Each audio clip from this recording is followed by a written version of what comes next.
नमस्कार, बस्तर की बात में आपका स्वागत है। मैं हूं शैलेंद्र पांडे। आइए सबसे पहले एक नजर डालते हैं आज के हेडलाइंस पर। नगरनार थाना क्षेत्र के अंतर्गत घटी नक्सली वारदात से बड़ी पुलिस प्रशासन के सामने चुनौतियां। नगरनार स्टील प्लांट की सुरक्षा पर ध्यान देने की आवश्यकता। पुलिस बल और सुरक्षा बलों के मध्य फैले कोरोना संक्रमण से भी खत्म नहीं हो रहे हैं इन वॉरियर्स के हौसले। तैयार हैं हर चुनौतियों से निपटने को। 2 दिनों बाद ही फिर बंद हुआ संजय बाजार। व्यापारियों की एक बार फिर बढ़ी दिक्कतें। भारतीय जनता पार्टी ने कांग्रेस सरकार पर लगाया किसानों से वादा खिलाफी का आरोप। दिया 1 दिवसीय धरना। राज्यपाल के नाम कलेक्टर को सौंपे ज्ञापन। और गीदम रोड सड़क चौड़ीकरण में हो रही है देरी, लोग हो रहे हैं परेशान। अब खबरें विस्तार से। बीते दिनों बस्तर जिले के नगरनार थाना क्षेत्र में नक्सलियों ने एक ग्रामीण की हत्या कर पुलिस को चुनौती दी है। जिस क्षेत्र में इस घटना को नक्सलियों ने अंजाम दिया, उसी इलाके में लगभग 1 वर्ष पूर्व 9 जुलाई 2019 को तिरिया के जंगलों में भी जवानों की नक्सलियों से बड़ी मुठभेड़ हुई थी, जिसमें जवानों ने 6 नक्सलियों को मार गिराया था और इस मुठभेड़ में एक नाबालिग ग्रामीण भी मारा गया था। दरअसल नगरनार थाना क्षेत्र को बस्तर का सबसे ज्यादा विकासशील क्षेत्र माना जा रहा है, जिसके पीछे वजह है यहां स्थापित किया जा रहा स्टील प्लांट। लगभग 22,000 करोड़ की लागत से नगरनार में बस्तर का पहला स्टील प्लांट का निर्माण किया जा रहा है, जो अब कुछ ही समय में शुरू किया जाएगा। ऐसे में इस क्षेत्र में नक्सलियों की उपस्थिति सुरक्षा एजेंसियों के कान खड़ा करने के लिए काफी है। ऐसे में अब कयास लगाए जा रहे हैं कि कहीं नक्सलियों की नजर नगरनार स्टील प्लांट पर तो नहीं है। बस्तर जिले में उद्योग के तौर पर एनएमडीसी का पहला कारखाना स्थापित किया जा रहा है, जिससे बस्तर वासियों को काफी उम्मीद है कि अब बस्तर की स्थिति बदलेगी। पर इस उद्योग के शुरू होने से पहले ही नक्सलियों ने भी अपनी मंशा जाहिर कर दी है। दरअसल 1 साल के अंदर ही नगरनार क्षेत्र में नक्सलियों से जुड़ी 2 बड़ी घटनाएं हो चुकी हैं। पहली 9 जुलाई को तिरिया के जंगलों में बड़ी मुठभेड़ का होना, जिसमें 6 नक्सली मारे गए थे, और दूसरी गुमलवाड़ा गांव में नक्सलियों द्वारा एक ग्रामीण की हत्या करना। 2 बड़ी घटनाओं के साथ ही नक्सलियों द्वारा माचकोट दलम को मजबूत करने की जानकारी भी सामने आ रही है। इससे पहले बस्तर के अधिकतर इलाकों को नक्सल मुक्त माना जाता रहा है और बस्तर के अन्य जिले, जिसमें नारायणपुर, बीजापुर, सुकमा और दंतेवाड़ा शामिल हैं, इन क्षेत्रों में नक्सलियों की उपस्थिति बस्तर के मुकाबले ज्यादा मजबूत है। किसी समय में बस्तर के आईजी रहे एसआरपी कल्लूरी ने तो 2016 में बस्तर जिले को पूरी तरह नक्सल मुक्त कर देने का दावा भी किया था। ऐसे में उस क्षेत्र में जहां करोड़ों रुपए विकास के लिए निवेश किए जा रहे हों, वहां साल में 2 बार नक्सलियों से जुड़ी बड़ी घटना का होना नक्सलियों के मंसूबों को जाहिर करने के लिए पर्याप्त है। बस्तर में नक्सल मामलों के जानकार अनिल मिश्रा का कहना है कि बस्तर के नगरनार में स्टील प्लांट की शुरुआत होने वाली है। ऐसे में नक्सली भी अपना दबाव बनाने की कोशिश करेंगे। इससे पहले भी बस्तर में जहां जहां उद्योग से जुड़े संस्थानों का आगमन हुआ है, नक्सलियों ने वहां जमकर उत्पात मचाया है, जिसमें किरंदुल बचेली का एनएमडीसी प्लांट, एसआर पाइपलाइन प्रमुख उदाहरण है। नगरनार क्षेत्र में जहां नक्सलियों की मुठभेड़ हुई और जिस गांव में उन्होंने हत्या की, उसी क्षेत्र से प्लांट के लिए पानी की आपूर्ति करने पाइपलाइन बिछाने का कार्य किया जा रहा है। अनिल मिश्रा के मुताबिक बस्तर में नक्सलियों के आय का सबसे बड़ा स्रोत तेंदुपत्ता है, पर अब इस क्षेत्र में भी उनकी उगाही कम होने लगी है। ऐसे में नगरनार स्टील प्लांट पर वे उगाही के उद्देश्य से दबाव बना सकते हैं, क्योंकि इस प्लांट में अन्य छोटी छोटी सहयोगी कंपनियां भी काम करेंगी। तो नगरनार इलाके में अभी क्योंकि एनएमडीसी का स्टील प्लांट आने वाला है और नक्सली कहीं ना कहीं जहाँ पे उद्योग आएंगे वहाँ एक दबाव बनाने की कोशिश करते हैं, जैसे हमने बेलडला इलाके में भी देखा है, एसआर के मामले में भी देखा है, और जहाँ पे इनका पाइपलाइन बिछी है उसको डिस्टर्ब करना। तो इस तरह से एक तरह की ये रणनीति हो सकती है। ऐसा जरूरी नहीं कि उसी वजह से आ रहा हूँ, क्योंकि पहले भी वहाँ पे कमेटी बनाने की कोशिश नक्सली कर चुके हैं और 1.5 साल पहले वहाँ जंगल में मुठभेड़ हुई थी तो कुछ नक्सली मारे भी गए थे। अभी बहुत दिनों के बाद एक घटना हुई है, एक ग्रामीण की हत्या हुई है, तो ये माना जा रहा है क्योंकि उसी इलाके से एनएमडीसी की पानी की पाइपलाइन गुजरने वाली है और वो माचकोट के जंगल हैं जो काफ़ी दुर्गम है, और वहाँ कोई पुलिस कैंप भी नहीं, तो ये हो सकता है कि नक्सली इस वजह से दबाव बना रहे हों वहाँ पे, ताकि उनकी थोड़ी पैठ बनी रहे, और क्योंकि प्लांट शुरू होने वाला है तो वहाँ बड़ी बड़ी कंपनियाँ आएंगी, तो उनके एक आय का साधन वो बन सके। क्योंकि अभी कोरोना लॉकडाउन हुआ है तो काफ़ी नुकसान हुआ है। इस बार तेंदुपत्ता से जो लेवी मिलती थी उसमें भी कमी आई होगी, क्योंकि खरीदी उस ढंग से हो नहीं पाई है। तो नए सोर्स डेवलप करने का एक प्रयास है, ऐसा मतलब अफसर भी मान रहे हैं पुलिस के, और ऐसा लगता भी है। नगरनार क्षेत्र में नक्सलियों के द्वारा स्वयं को मजबूत करने के सवाल पर बस्तर आईजी का कहना है कि नक्सलियों के दरभा डिवीजन के कांगेर, मलांगीर और कटे कल्याण एरिया कमेटी पहले से कमजोर हुई है और नक्सलियों द्वारा इसे मजबूत करने की लगातार कोशिश की जा रही है। नगरनार क्षेत्र में भी नक्सलियों ने ग्रामीणों में दहशत पैदा करने की कोशिश की है। नगरनार स्टील प्लांट जिस क्षेत्र में स्थापित किया जा रहा है वो छत्तीसगढ़ और ओडिशा की सीमा पर है और बस्तर पुलिस ओडिशा के साथ संयुक्त तौर पर नजर बनाए हुए है। बस्तर आईजी का कहना है कि इस क्षेत्र में नक्सली यदि पैर जमाने की कोशिश करेंगे तो उनके खिलाफ सख्त कार्रवाई कर उन्हें समाप्त किया जाएगा। नगरनार स्टील प्लांट पर नक्सलियों का निशाना होने के सवाल पर बस्तर आईजी ने इसे खारिज करते हुए कहा कि नक्सल घटना का स्टील प्लांट से कोई संबंध नहीं है। वर्तमान में दरबार डिवीजन सीपीएम महोदय संगठन काफ़ी हद तक कमजोर हो गए। उनका तीनों एरिया कमेटी जैसा कांगेर घाटी, मलांगीर, कटक एरिया कमेटी, उसमें कैडर की संख्या काफ़ी कमजोर हो गए थे। इस परिस्थिति को देखते हुए सीपीएम महोदय द्वारा कोशिश की जा रही थी आतंक के बल पर इन इलाके में पुनः अपना संगठन को मजबूत करने के लिए, लेकिन इस क्षेत्र की जनता काफ़ी जागरूक हो गई। नक्सल के एक आदिवासी और विकास विरोधी चेहरे को देख लिया, पहचान लिया, इसलिए उनके किसी प्रकार का समर्थन नहीं दे रहे हैं। हाल फिलहाल में एक घटना हुआ इधर नगरनार क्षेत्र में, उसको पुलिस द्वारा विवेचना की जा रही है और आने वाले समय में इस प्रकार की घटना पुनरावृत्ति नहीं होने के लिए इन क्षेत्र में उड़ीसा के सीमावर्ती इलाके में आपसी तालमेल के साथ लगातार नक्सल विरोधी अभियान और तेजी की जाएगा, ताकि इस इलाके में जो बचाव जो नक्सल संगठन को उसका सफाई की जाएगा और क्षेत्र को नक्सल आतंक से सुरक्षित रखने के लिए हमारा पूरा कोशिश रहेगा। जो स्टील प्लांट की जो निर्माण और उनकी गतिविधि और जो नक्सल की जो एक्टिविटी, इससे अभी फिलहाल कोई ताल्लुक नहीं है। फिर भी तमाम चीज़ को पुलिस हमेशा अपना विषय में निगरानी में रखते हुए आगे बढ़ते हैं।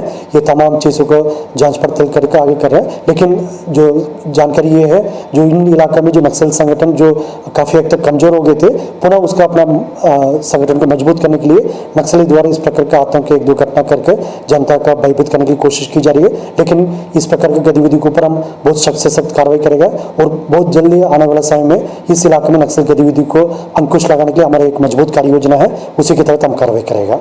कोरोना का असर लगातार बढ़ता जा रहा है। ऐसे में जो कोरोना वॉरियर्स दिन रात कोरोना से जंग लड़ रहे हैं वे भी इस संक्रमण की चपेट में आने से नहीं बच पा रहे हैं। बात करें पुलिस जवानों की तो बस्तर जिले में अभी तक 500 से अधिक जवान कोरोना से संक्रमित हो चुके हैं। बस्तर जिले में भी कोरोना के मामले लगातार बढ़ते जा रहे हैं और हर दिन के सैंपल टेस्ट की रिपोर्ट में लगभग 100 कोरोना पॉजिटिव मरीज मिल रहे हैं। ऐसे में वे पुलिस और अर्धसैनिक बल के जवान जो कोरोना की इस लड़ाई में कोरोना वॉरियर्स के रूप में काम कर रहे हैं, उन्हें भी कोरोना अपनी चपेट में लगातार ले रहा है।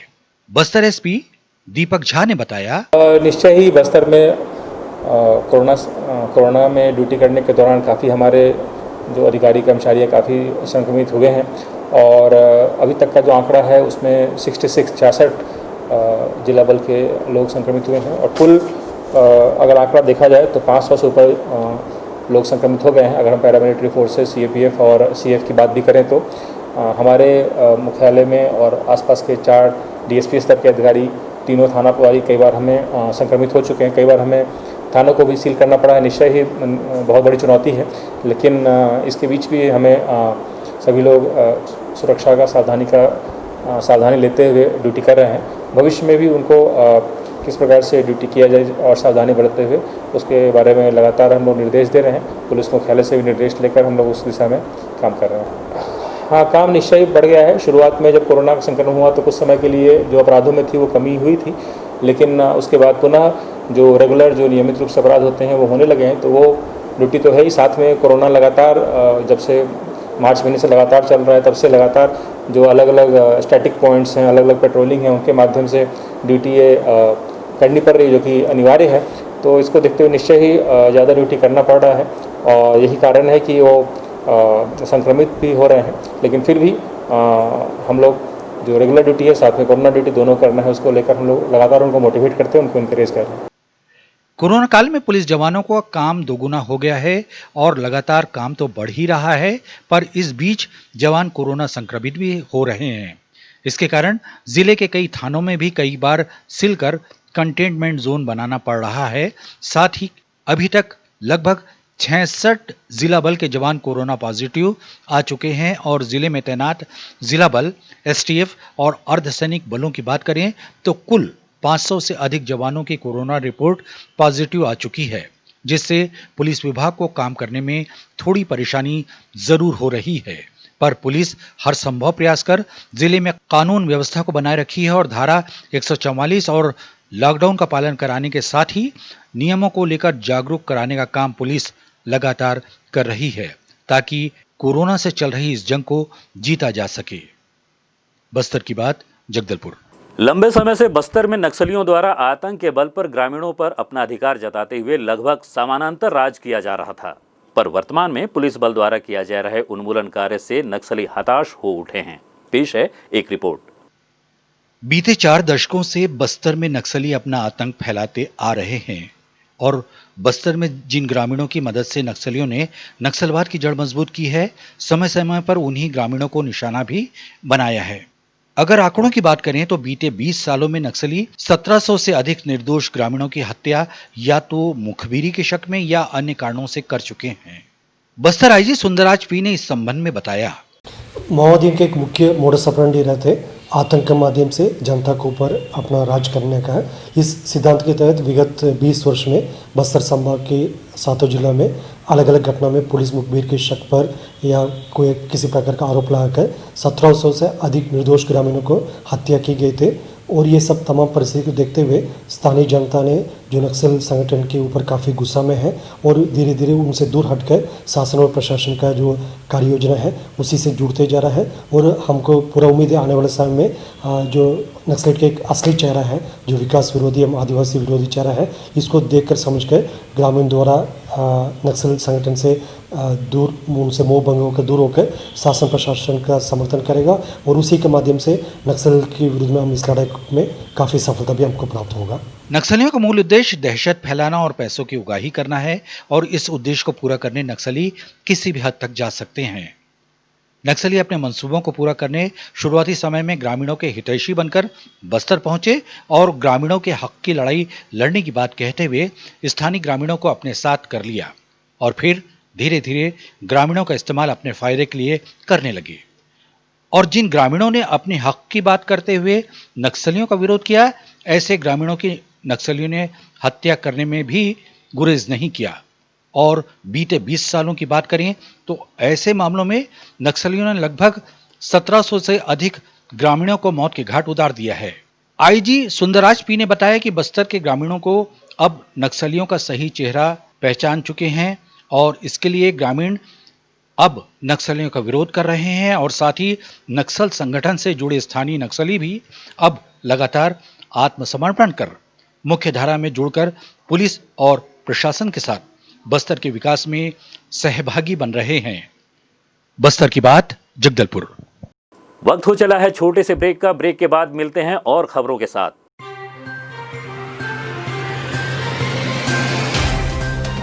सफर जगतुगुड़ा से जगदलपुर का नित नई करवट लेता शहर हमारा, चौक चौराहों से होता हुआ विकास की गाथाएं गढ़ता बस्तर हमारा।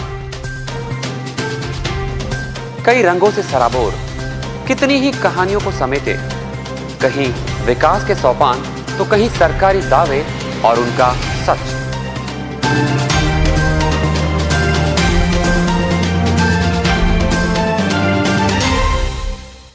आतंक से दहलते जंगल, जमीन और जीवन,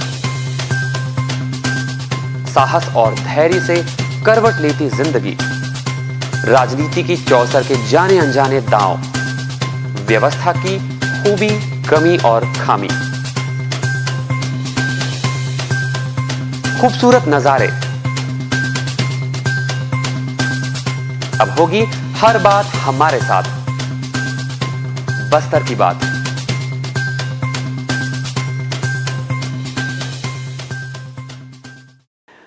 ब्रेक के बाद आपका स्वागत है बस्तर की बात में। आइए चलते हैं खबरों की ओर। बस्तर में कोरोना का असर कम होने का नाम नहीं ले रहा है और हालात और ज्यादा बिगड़ते जा रहे हैं। यही वजह है कि जिस संजय बाजार को 3 महीने बाद खोलने की अनुमति प्रशासन ने दी थी, उसे आज फिर से बंद कर दिया गया है। कोरोना के बढ़ते मामलों को देखते हुए शहर के मुख्य बाजार संजय बाजार को 3 महीनों तक बंद रखा गया था और पिछले 3 दिन पूर्व ही जिला प्रशासन और निगम प्रशासन ने संजय बाजार को खोलने की अनुमति, साथ में दोबारा सब्जी व्यापारियों को बाजार में बैठने की अनुमति दी थी, जिससे सब्जी व्यापारी काफी खुश थे क्योंकि अन्य जगहों पर उनका व्यापार काफी प्रभावित हो रहा था, जिससे व्यापारियों को नुकसान हो रहा था। और दोबारा संजय बाजार में दुकान खुलने से व्यापारियों में नुकसान की भरपाई की उम्मीद जगी थी, पर यह उम्मीद 2 दिनों में ही टूट गई और बाजार फिर से बंद हो गया। निगम आयुक्त प्रेम कुमार पटेल ने इस संबंध में कहा, नहीं, संजय बाजार में जैसे आप देखेंगे लगभग 1000 के आसपास व्यापारी हैं, छोटे बड़े मिला के। उसमें से 500 के आसपास वो पसरा वाले हैं, उनका जैसे अभी दुकान बंद किए हैं तो वो बाहर अपनी व्यवस्था के अनुसार से लगा रहे हैं। जो जिनकी दुकानें स्थायी रूप से हैं उनका जैसे अभी दुकानें बंद हैं। और जैसे कि अभी आप देख रहे हैं कि यहाँ पर हम लोग कल से टेस्टिंग स्टार्ट कर दिए हैं। तो जो टेस्टिंग कल हम लोग किए थे तो जिस क्षेत्र में किए वहाँ पर 10 केस आया है और आगे बाकी आज कल इधर और पूरा करेंगे। तो जो उसमें केस जिस प्रकार से आएगा और ज़्यादा केस नहीं आने पर उसको जितना जल्दी हो सकता है अपन दुकान खोलने का प्रयास करेंगे। कलेक्टर साहब का उसमें जो निर्णय रहेगा वो अंतिम होगा। और हम जैसे अभी दिवाली दशहरा के पहले ये सब पूरा कर ले रहे हैं तो जो मेन त्योहारी सीज़न है उसमें व्यापारियों के लिए अच्छा हो जाएगा कि उस समय फिर जैसे अपना लॉकडाउन या इस तरह के जो कंटेनमेंट बनाने की आवश्यकता नहीं पड़े, क्योंकि पूरे जांच होने के बाद लोगों का इलाज हो जा रहेगा। तो मेन जो अपना जो व्यवसाय का समय होता है उस समय फिर बहुत अच्छे से व्यापार कर सकते हैं। आने वाले त्योहारों को देखते हुए यह फैसला लिया गया क्योंकि संजय बाजार में त्योहार के दौरान काफी भीड़ होती है। ऐसे में एक संक्रमित व्यक्ति ही कई लोगों तक इसका संक्रमण फैला सकता है, इसलिए बाजार के सभी व्यापारियों का कोरोना टेस्ट होने के बाद ही उन्हें संजय बाजार में बैठने की अनुमति दी जाएगी। बस्तर की बात, जगदलपुर। बस्तर में कोरोना के बढ़ते मामलों को देखते हुए बस्तर कलेक्टर ने जिले में धारा 144 लागू कर दी है। साथ ही शाम 5 बजे तक ही दुकानों को खोलने की अनुमति है। ऐसे में लॉकडाउन और धारा 144 का पालन करवाने पुलिस सख्ती बरत रही है और 5 बजे के बाद अनावश्यक घूमने वालों पर कार्रवाई हो रही है। साथ ही बिना मास्क घूमने वालों का भी चालान काटा जा रहा है और समझाइश भी दी जा रही है कि बेवजह 7 बजे के बाद घरों से बाहर न निकलें ताकि लगातार बढ़ रहे कोरोना संक्रमण को फैलने से रोका जा सके। लगातार लोगों को लॉकडाउन का पालन करने और मास्क लगाने की हिदायत दिया जा रहा है और जो भी इसका उल्लंघन कर रहे हैं उसके विरुद्ध लगातार बिना मास्क पहनने वालों के खिलाफ भी कार्रवाई कर रहे हैं, समझाइश भी दे रहे हैं और 7 बजे के बाद जो अनावश्यक रूप से घूम रहे हैं उनके खिलाफ भी कार्रवाई कर रहे हैं। सोशल डिस्टेंसिंग का पालन करवा रहे हैं, इसके लिए पेट्रोलिंग लगातार लगी हुई है और हम लोग भी घूम घूम के लोगों को समझाइश दे रहे हैं कि इस कोरोना संक्रमण सुरक्षित रहें, घर में रहें। राजमहल से बैलाडीला रेस्ट हाउस तक गीदम रोड सड़क चौड़ीकरण का कार्य अब भी अधूरा है। निर्माण कार्य में हो रही देरी से लोगों को आवागमन में काफी परेशानियों का सामना करना पड़ रहा है। सड़क पूरी तरह से गड्ढों में तब्दील हो गई है, वहीं इस सड़क पर यातायात का भारी दबाव भी है। चौड़ीकरण 1 वर्ष से अधिक का समय बीत चुका है, लेकिन अब तक गीदम रोड चौड़ीकरण का कार्य अटका पड़ा है। बैलाडीला रेस्ट हाउस से कुछ दूरी तक ही सड़क चौड़ीकरण का कार्य अब तक हो पाया है। विद्युत विभाग कॉलोनी से लेकर राजमहल तक सड़क चौड़ीकरण का कार्य किया जाना है। सड़क के किनारे कुछ जगहों पर अभी नाली का निर्माण अटका पड़ा है। अमृत योजना के तहत पाइपलाइन बिछाने का कार्य भी चल रहा है। इन सब कार्यों के विलंब होने से ठेकेदार द्वारा सड़क निर्माण कार्य में विलंब होने की बात कही जा रही है। लेकिन गीदम रोड में यातायात का भी काफी दबाव देखने को मिल रहा है। काफी संख्या में वाहनों का आवागमन इस सड़क पर होता है। बारिश के दिनों में सड़क पर पानी भरने से भी सड़क को क्षति पहुंची है। जगह जगह बड़े बड़े गड्ढे हो गए हैं, जिसके चलते 4 पहिए वाहन के साथ ही 2 पहिए वाहन चालकों को भी परेशानियों का सामना करना पड़ रहा है। बारिश के दिनों में पानी भरने से जहां कीचड़ का सामना करना पड़ता है, वहीं बारिश नहीं होने पर धूल से लोगों को परेशानी होती है। बार बार कार्य शुरू होकर बंद होने से आसपास के लोगों में भी आक्रोश बढ़ रहा है। क्षेत्र के लोगों का कहना है कि शीघ्र सड़क चौड़ीकरण का कार्य पूरा किया जाए। अब देखना है गीदम रोड सड़क चौड़ीकरण का कार्य जिला प्रशासन द्वारा कितनी जल्दी करवाया जाता है। बस्तर की बात, जगदलपुर। बस्तर दशहरे के अंतर्गत 8 चक्के के नए रथ निर्माण के लिए लकड़ियों के पहुंचते ही रथ निर्माण करने वाले कारीगर भी सिरासार भवन पहुंच चुके हैं। आज बारसी उतारनी विधान संपन्न किया गया। गुरुवार की सुबह नए रथ के निर्माण का कार्य शुरू हो जाएगा। आइए देखते हैं एक रिपोर्ट।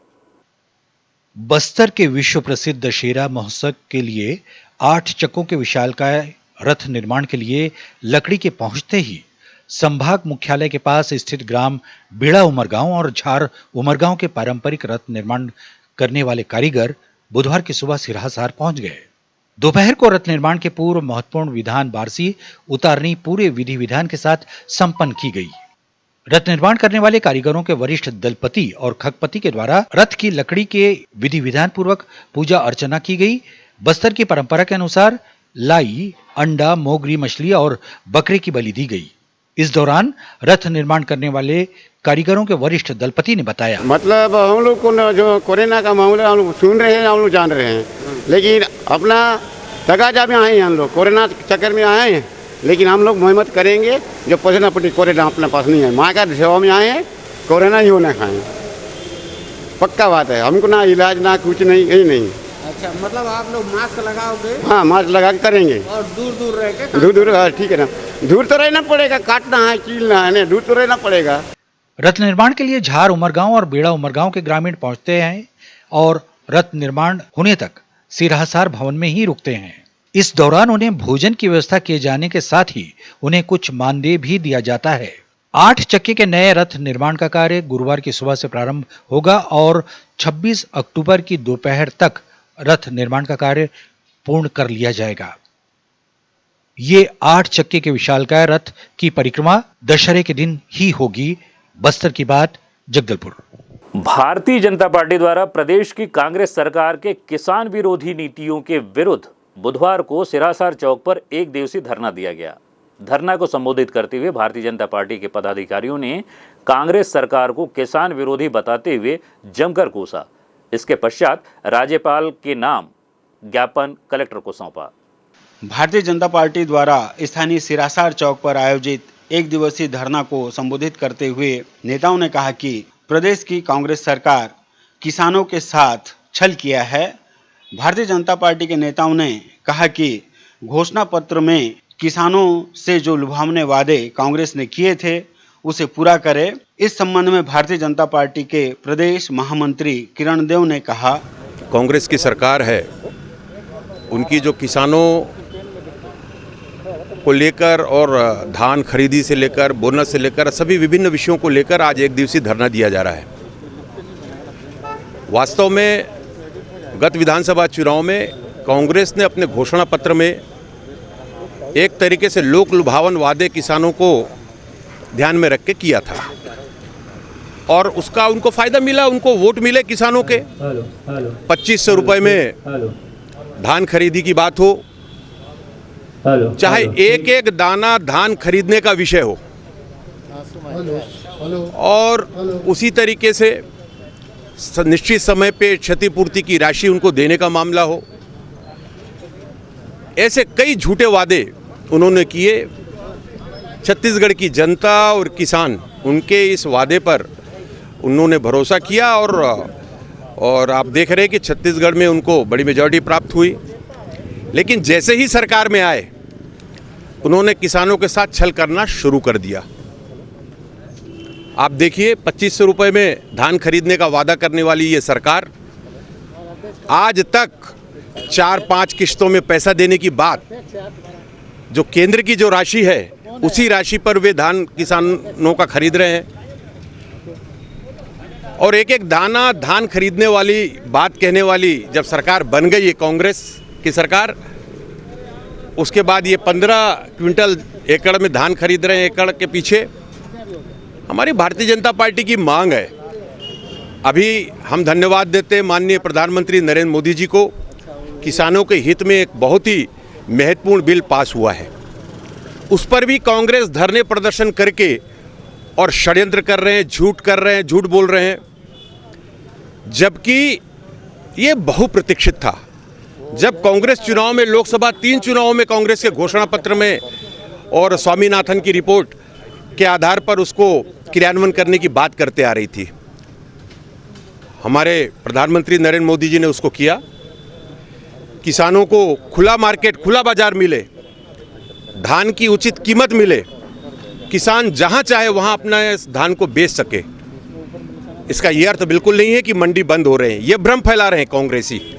धरना के दौरान भारतीय जनता पार्टी के जिलाध्यक्ष रूप सिंह मंडावी ने अपने विचार व्यक्त करते हुए बताया, छत्तीसगढ़ में जो कांग्रेस की सरकार है वो हाथ में गंगा जल लेके कसम खाई और अपने घोषणा पत्र में ये कहा कि हम किसानों का सारा कर्जा माफ़ करेंगे, किसानों का एक एक दाना खरीदेंगे, 2500 रुपये में हम धान खरीदेंगे।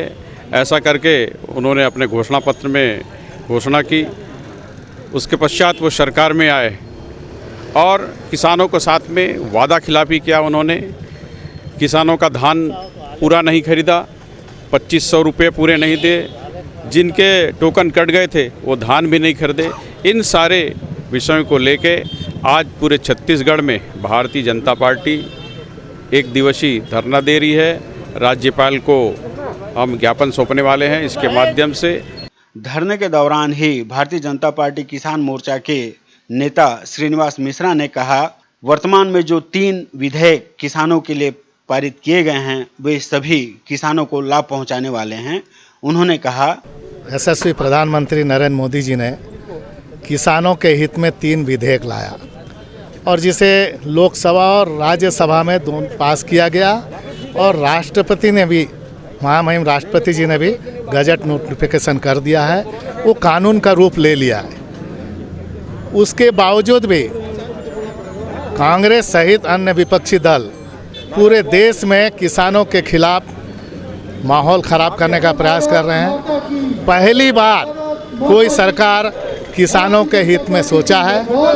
पहला विधेयक जो है कृषि व्यापार वाणिज्य एवं सुधार विधेयक 2020 और दूसरा कृषक सशक्तिकरण और तीसरा कॉन्ट्रैक्ट फार्मिंग, ये 3 विधेयक को लाया गया है और ये किसानों के हित में है। भारतीय जनता पार्टी के द्वारा धरना के बाद किसानों के पक्ष में मांगों को लेकर राज्यपाल के नाम ज्ञापन कलेक्टर को सौंपा गया। बस्तर की बात, जगदलपुर। चलते चलते आइए फिर नजर डालते हैं आज के हेडलाइंस पर। नगरनार थाना क्षेत्र के अंतर्गत घटी नक्सली वारदात से बड़ी पुलिस प्रशासन के सामने चुनौतियां। नगरनार स्टील प्लांट की सुरक्षा पर ध्यान देने की आवश्यकता। पुलिस बल और सुरक्षा बलों के मध्य फैले कोरोना संक्रमण से भी खत्म नहीं हो रहे हैं इन वॉरियर्स के हौसले। तैयार हैं हर चुनौतियों से निपटने को। 2 दिनों बाद ही फिर बंद हुआ संजय बाजार। व्यापारियों की एक बार फिर बढ़ी दिक्कतें। भारतीय जनता पार्टी ने कांग्रेस सरकार पर लगाया किसानों से वादा खिलाफी का आरोप। दिया 1 दिवसीय धरना। राज्यपाल के नाम कलेक्टर को सौंपे ज्ञापन। और गीदम रोड सड़क चौड़ीकरण में हो रही है देरी, लोग हो रहे हैं परेशान। बस्तर की बात में आज सिर्फ इतना ही। फिर मुलाकात होगी कुछ और खबरों के साथ। नमस्कार।